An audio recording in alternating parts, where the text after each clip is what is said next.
Okay, so the last thing we're going to look at this unit is how to find the average value of a function. So we're going to start by looking at how we've typically found average velocity and average acceleration. So for average velocity,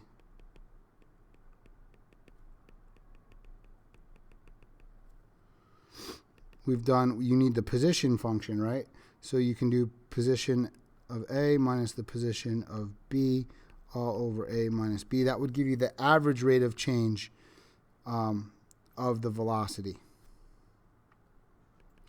I can switch it around and call it, I can do the slope of the line in any way I like. I can do P of B minus P of A if I switch the B minus the A. And we're going to want to do that here because we're going to try to tie this into integration.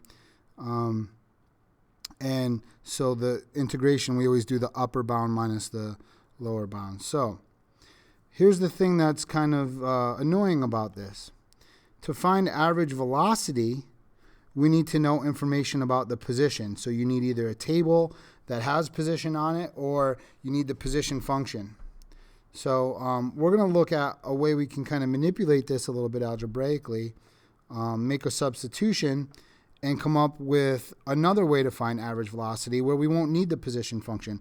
All we'll need is a velocity function. That kind of is helpful, that if you have a function for velocity, you can use that function to find the average velocity. You don't need to go find the position function. All right, so the first thing we're going to do is we're going to take this the way that we currently find average velocity, and we're going to break up that fraction into 1 over B minus A times P of B minus P of A.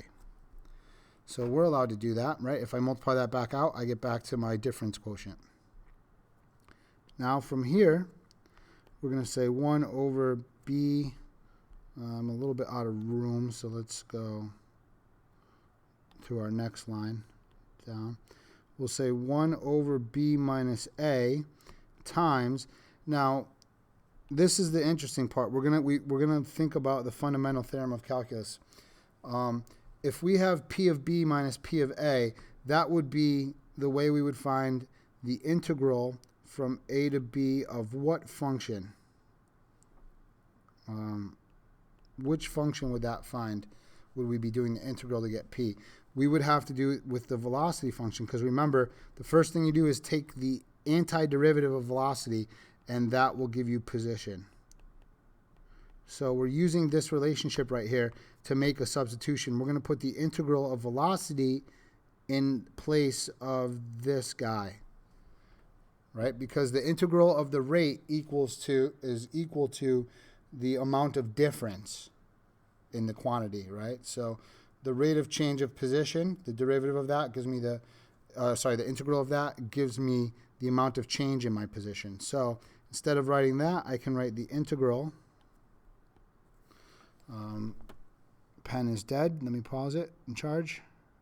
Okay, so that's going to be the integral from A to B of velocity dt. So this is another formula that we can do to find average velocity on a given interval. Notice that I'm looking for average velocity and it involves the velocity function. That's kind of the benefit here. The same thing can apply to average acceleration. Typically, average acceleration, what we've done is we've needed to know the velocity function. And we can do the average change in velocity over an interval, and that would give us our average rate of change of velocity. And rate of change of velocity is just named acceleration. So again, if I do that same method, I break it up into 1 over B minus A times the integral from A to B.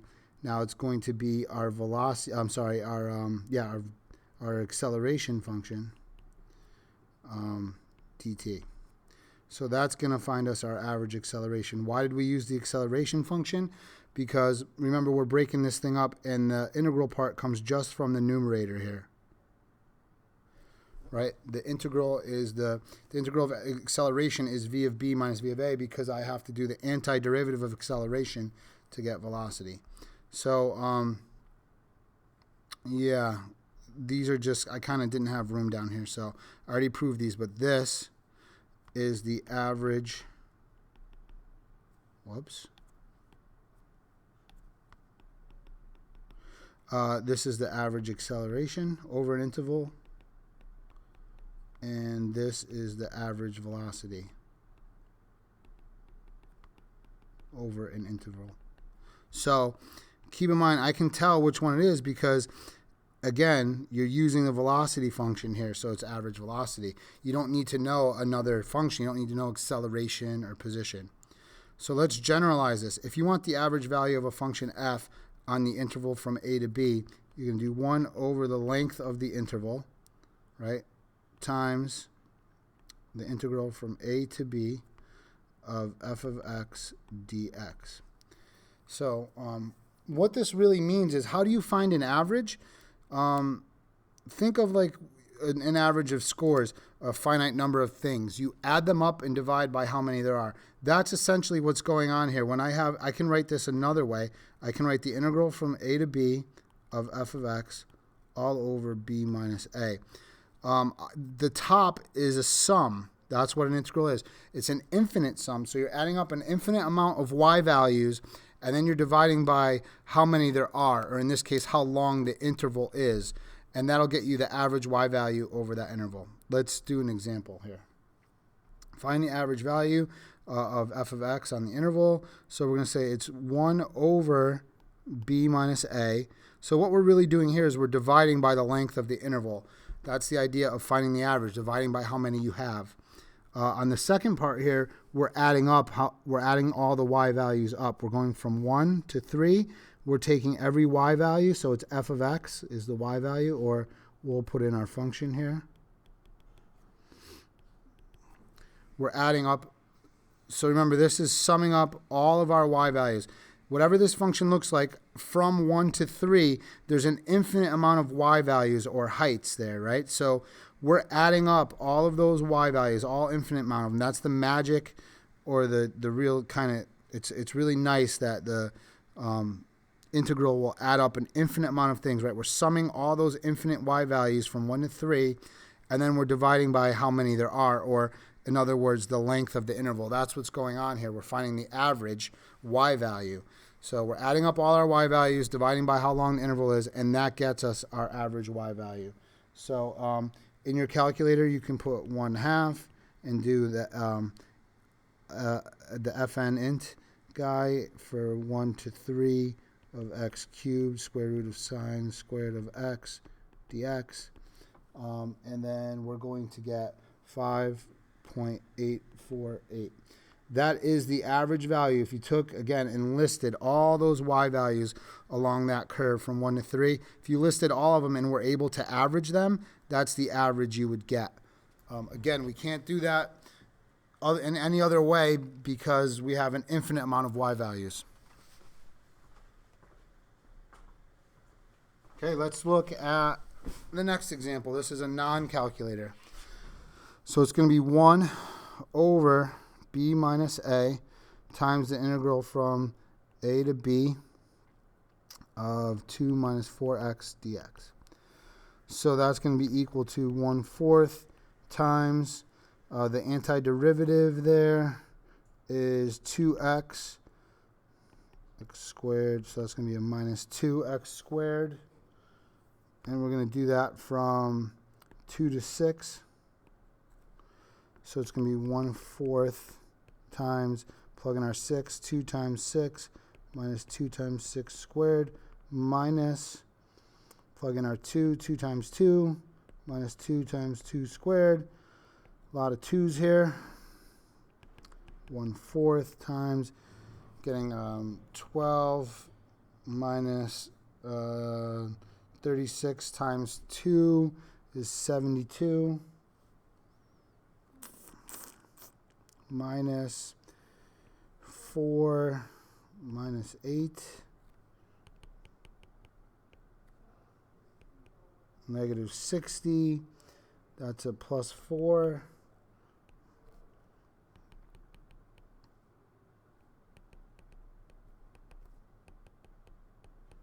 So the average value of that function, 2 minus 4x on the interval 2 to 6, is 14. So if we look at that graph, 2 minus 4x, we're up here, slope of -4, so we go down 4 and right 1.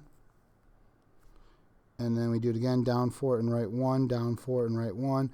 And we keep going.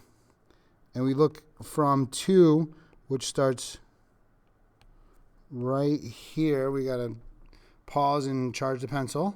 Okay, while I was charging the pencil, I pulled up this graph. I kind of made this guy. There's the line we're talking about, the function. And we were going on the interval from 2 to 6. And we said the average value on that interval was -14. So it's kind of neat to imagine all those infinite points from 2 to 6. If you take all their y values, add them up, and average and divide by how many there are to average them, the average will come out to be -14.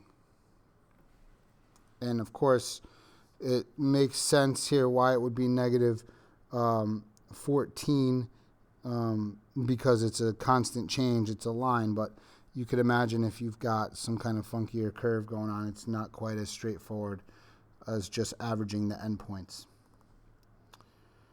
Okay. So a ski resort uses a snow machine to control the snow level. I'm not going to read to you. Pause it and read it.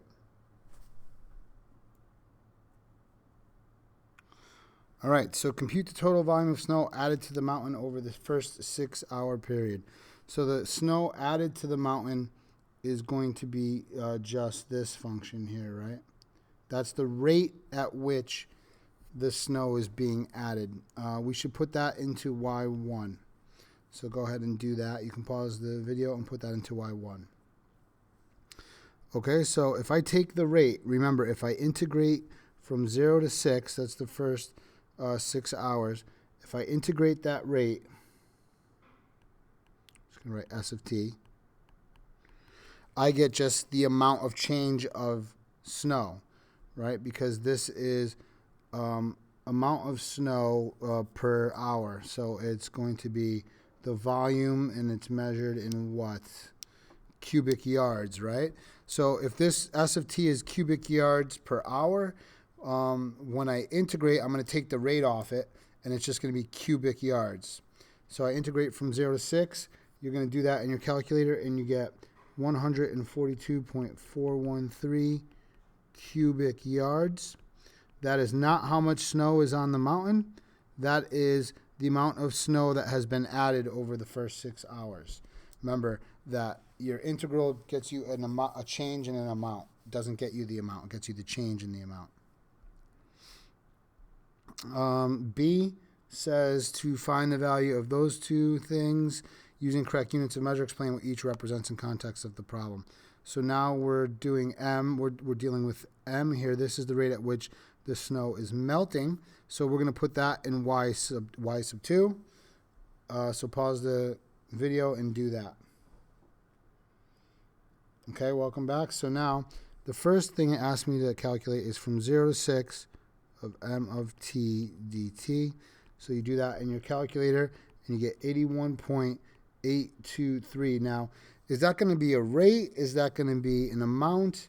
That is an amount because m was a rate of change. It was in cubic yards per hour.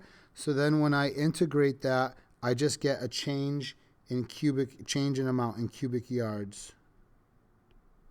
All right, so remember, again, it's change in that. Doesn't mean that's how much snow has melted. That's just been the change in snow. We've lost 81.823 yards to melting. Yeah, notice that it's positive. That's because they didn't really put a negative connotation on this function because they're just saying how much is melting. They're already taking account for the negative by saying it's melting. Now they want us, so we've got to say what that means, sorry. So that represents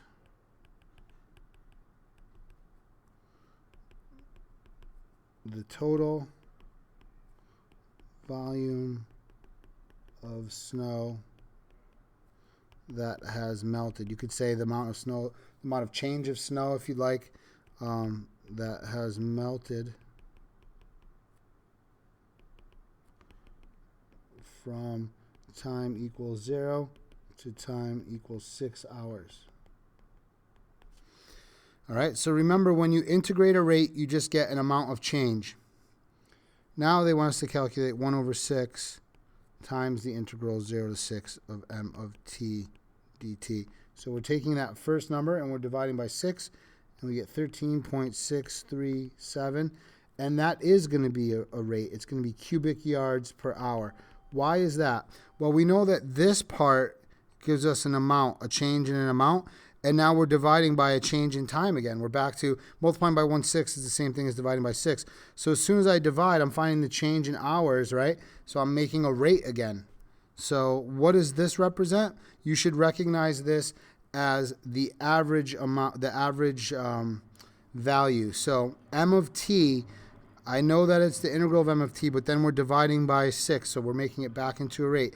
M of t is the rate at which snow is melting. So over this 6-hour period, we know that this means that the average per hour, the average that it's losing is 13.637 cubic yards per hour. That's the average loss, or the average value. And since the value is a rate in this case, it's the average value. It's the average rate over the 6 hours. So we'll say that it represents the average value of the rate at which the snow is melting from t equals 0 to t equals 6 hours. All right, is the volume of snow increasing or decreasing at time t4, t equals 4? Justify your answer. So if we want to know if the amount of snow is increasing or decreasing, let's write a function that represents the amount of snow. We know at time 0, there's 50 cubic yards of snow. They tell us that here. Right? So I know at time 0 it's 50, so we're going to start there. Then we're going to add to it the amount of snow that's being added. Remember, this accumulates. This tells me the amount of change over those 5 hours, over that 5-hour period. That's the snow that's being added. What is this? I forget. Is it a snow maker or is it happening naturally? Snow machine, right? So the snow machine's making, that's how much the snow machine has added. But it's also melting. So we're going to subtract that amount, because it's going to give us a positive amount. That is the amount of change that's going to happen due to melting. And that would be a function that would find our, oh, sorry, we're not doing 5 hours. I skipped to the next one after 5 hours. We just want to know at time 4. So, sorry about that. So we want to write this as a function. We don't need to have 5 hours. I can put a t in there for any amount of hours. And now these don't become values, but they become functions of t. So that's a function that would give me the amount of snow on the mountain at any given time. Now, if I want to know if that amount of snow or that volume of snow is increasing or decreasing, I can take its derivative and see if the derivative is positive or negative. So if I take the derivative of 50 is 0.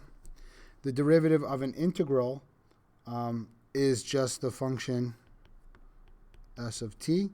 And when you go from 0 to t, it's just going to be s of t minus m of t. So that's going to represent the rate of change of the amount of snow. If we plug 4 into that to see if it's positive or negative at that point, we can do s of 4 minus m of 4 and see what's happening. You do that on your calculator. Remember, we have y1 and y2 already. We'll get 11.800. That's a positive rate of change of snow. So that means since a prime of 4 is positive, the volume of snow is increasing at t equals 4 hours. So the snow is increasing at that point. How much snow? Is this our last one? Oh, we got another one? How many more? Holy cow. All right. How long is this video going? 20 minutes? All right, we're doing okay. How much snow is on the slope after 5 hours? Show your work. So remember, this function a of t now tells us how much snow is on the mountain.